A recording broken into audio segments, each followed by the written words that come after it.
Cinderia is an action roguelite from indie studio MyACG Studio. Think fast, brutal combat, a dark fairy tale world that's basically been consumed by corruption, and a big focus on breaking your build rather than sticking to one playstyle. There are 4 playable heroes, each with over 180 skills to dig into, plus more than 130 relics and gear pieces you fuse together to make increasingly ridiculous combinations. It's still in early access, so it's not a finished product. The devs are actively patching it, adding new arenas, reworking bosses, that kind of thing. Worth keeping in mind for everything I'm about to say. The first thing that hits you is the art style.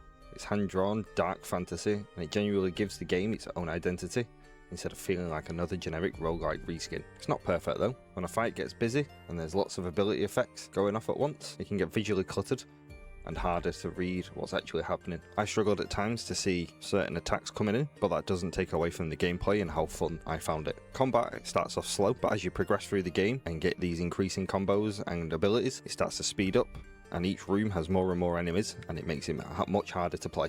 Fusing embers, skill cards, and gear together to make your own combat style is genuinely where the depth lives.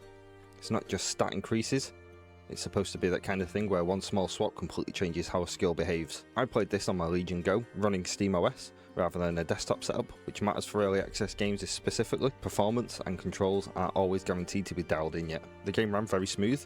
I was getting a solid 60 FPS the whole way. I had 1 or 2 issues where the game would suddenly freeze. That only happened once or twice, but that didn't take away from the gameplay experience itself.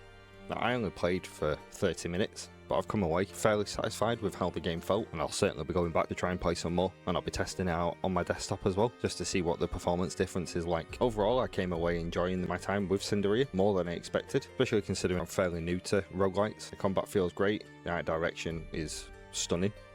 I love the visuals of the game.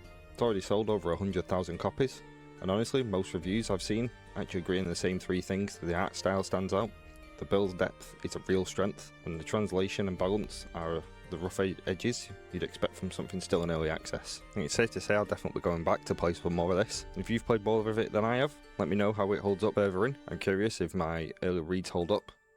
Let me know what you think in the comments. Thanks for watching, and I'll see you in the next one.